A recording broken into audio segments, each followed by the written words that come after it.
Exam दृष्टि classes में आपका स्वागत है। आई होप आप सब अच्छे होंगे। आज हम बाल विकास एवं शिक्षा शास्त्र से 15 क्वेश्चन लेके आए हुए हैं, जो कि प्रैक्टिस सेट 8वां है। ये प्रैक्टिस से 7 तक के वीडियो मैंने अपलोड कर दिया है। आप हमारे चैनल के वीडियो के प्लेलिस्ट में जा कर के देख सकते हैं। यह सभी प्रश्न जो है पिछली परीक्षा में पूछे गए प्रश्न हैं। तो ये आगे होने वाली नवंबर में यूपी टेट की परीक्षा जो होने वाली है उसके लिए बहुत ही इम्पॉर्टेंट है। तो चलिए हम स्टार्ट करते हैं। 60 नंबर क्वेश्चन है, भाषा का वह घटक जो ध्वनि की गति के अनुक्रम, संचालन एवं उसकी रचना से संबंधित नियम की चर्चा करता है, तो उसे क्या कहते हैं? ऑप्शन ए है अर्थ विज्ञान, बी है व्याकरण, सी है स्वर विज्ञान और डी है इनमें से कोई नहीं। तो 16 नंबर का ऑप्शन सी राइट है, स्वर विज्ञान। क्योंकि भाषा वह जो है घटक होता है जो ध्वनि के गति के अनुक्रम के संचालन और उसकी रचना से संबंधित नियम की चर्चा करता है, तो उसे ही हम स्वर विज्ञान कहते हैं। 17 नंबर क्वेश्चन है, वुडवर्थ के अनुसार स्मृति का आयाम नहीं है। ऑप्शन ए है धारण, बी है पुनः स्मरण, सी है पहचानना और डी है तर्क करना। तो 17 नंबर का ऑप्शन डी राइट है, तर्क करना। स्मरण से जो है तात्पर्य होता है कि पहले सीखे गए विषय अथवा पाठ को चेतना में लाना ही स्मरण की प्रक्रिया कहलाती है। यह एक जटिल प्रक्रिया होती है जिसमें कि 4 तरीके की उपक्रियाएं होती हैं। पहला होता है इसमें सीखना। इसमें 4 तरीके की उपक्रियाएं होती हैं, जिसमें पहला है आपका सीखना और दूसरा है धारण करना और तीसरा है प्रत्याहान और चौथा है पहचान करना। तो ये इसकी 4 उपक्रियाएं हैं। 18 नंबर का क्वेश्चन है, टीएटी द्वारा बनाया गया था। ऑप्शन ए है रोडसा, बी है आलपोर्ट, सी है मैस्लो और डी है मरे। तो इसमें आपका ऑप्शन डी राइट है, मरे। तो जो टीएटी परीक्षण है इसका अगर हम पूरा नाम देखें तो थीमेटिक एपर्सेप्शन टेस्ट है, जिसे हिंदी में हम प्रासंगिक अंतर्बोध परीक्षण कहते हैं। और इसका निर्माण जो है 1935 में मॉर्गन एवं मुरे ने किया था। मॉर्गन एवं मुरे ने किया था। तो इसमें जो है मॉर्गन नाम नहीं दिया गया है, तो मुरे दिया गया है। तो इसमें आपका ऑप्शन डी राइट है। 90 नंबर क्वेश्चन है,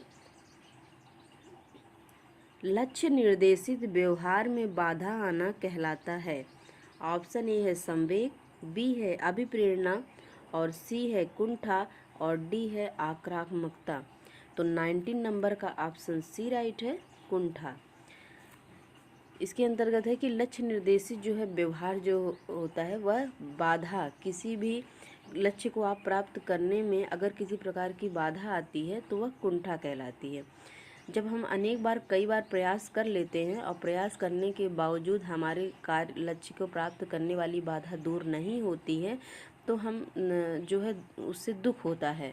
तो एक इस प्रकार की विफलता की जो अनुभूति होती है उसे ही मनोवैज्ञानिकों ने अपनी भाषा में कुंठा का नाम दिया है। 20 नंबर क्वेश्चन है, आँख के रंग को कौन सा कारक प्रभावित करता है? ऑप्शन ए है वातावरण, बी है आनुवंशिकता, सी है हार्मोन और डी है समाज। तो 20 नंबर का ऑप्शन बी राइट है, आनुवंशिकता। आनुवंशिकता जो है आँखों के रंगों को प्रभावित करता है। 21 नंबर क्वेश्चन है, आधार आयु निम्न में से किसके मापन से संबंधित है? ऑप्शन ए है रुचि, बी है व्यक्तित्व, सी है बुद्धि और डी है अवधान। तो 21 नंबर का ऑप्शन है सी, बुद्धि। जो है आधार आयु बुद्धि के मापन से संबंधित है यह, और यह उच्चतम आयु स्तर के सभी प्रश्नों को बालक सही हल करता है। तो उसके आधार पर हम उसे बेसिल आयु कहते हैं, तथा जिस आयु स्तर का वो कोई भी प्रश्न अगर हल नहीं कर पाता है तो उस बालक को लिए हम टर्मिनल आयु कहते हैं। तो अगर वो अपने आयु के अनुसार प्रश्नों को हल कर लेता है तो बेसल आयु, और नहीं कर पाता है तो टर्मिनल आयु कहते हैं। 22 नंबर का क्वेश्चन है, शिक्षक द्वारा कक्षा में डांट पड़ने पर यदि छात्र घर पर आकर अपनी छोटी बहन पर गुस्सा इजहार करता है तो यह किसका उदाहरण है? ऑप्शन ए है विस्थापन, बी है उदात्तीकरण, सी है रूपांतर और डी है प्रतिक्रिया निर्माण। तो 22 नंबर का ऑप्शन ए राइट है, विस्थापन। इसके अंतर्गत जो है बालक अपने गुस्से को अन्य संवेग प्रतिक्रिया को किसी अन्य पर उतार देता है तो उसे ही हम विस्थापित करना कहते हैं या विस्थापन कहते हैं। तो उसे जो यह जो है विस्थापन जो है यह संवेग का एक भाग होता है। 23 नंबर क्वेश्चन है, निम्न में से कौन सीखने के गेस्टाल्ट सिद्धांत से संबंधित है? निम्न में से कौन सीखने के गेस्टाल्ट सिद्धांत से संबंधित है? तो ऑप्शन ए है पावलोव, बी है स्किनर, सी है थॉर्नडाइक और डी है कोहलर। तो इसमें आपका ऑप्शन डी राइट है, थॉर्नडाइक। नहीं डी नहीं सॉरी, इसमें आपका ऑप्शन डी राइट है, कोहलर। तो कोहलर जो है ये कोहलर एवं कोफका जो है ये सीखने में गेस्टाल्ट सिद्धांत के अंतर्गत आते हैं, जिन्होंने सूझ का सिद्धांत दिया था। इंग्लिश में हम इसे इनसाइट थ्योरी ऑफ लर्निंग कहते हैं। 24 नंबर क्वेश्चन है, इरोस शब्द संबंधित है जीवन मूल प्रवृत्ति से, मरण मूल प्रवृत्ति से, भय मूल प्रवृत्ति से और प्राकृतिक मूल प्रवृत्ति से। तो 24 नंबर का ऑप्शन ए राइट है, जीवन मूल प्रवृत्ति से। तो फ्रायड ने जो है मूल प्रवृत्तियों को मूलतः दो भागों में बांटा था, जिसमें कि पहला था आपका ये जीवन मूल प्रवृत्ति और दूसरा है आपका मृत्यु मूल प्रवृत्ति। मृत्यु मूल प्रवृत्ति दूसरा है आपका। तो इसमें जो है इसके अंतर्गत इन्होंने बताया कि जीवन मूल प्रवृत्ति को इरोस कहते हैं तथा मृत्यु मूल प्रवृत्ति को थैनाटोस कहते हैं। तो इसे क्या कहते हैं हम? इरोस, जीवन मूल प्रवृत्ति को, और मृत्यु मूल प्रवृत्ति हम कहते हैं थैनाटोस। थैनाटोस।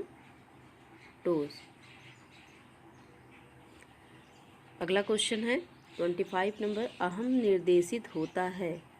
ऑप्शन ए है सुख के सिद्धांत द्वारा, बी है वास्तविकता सिद्धांत द्वारा, सी है आदर्शवादी सिद्धांत द्वारा और डी है सामान्य सिद्धांत द्वारा।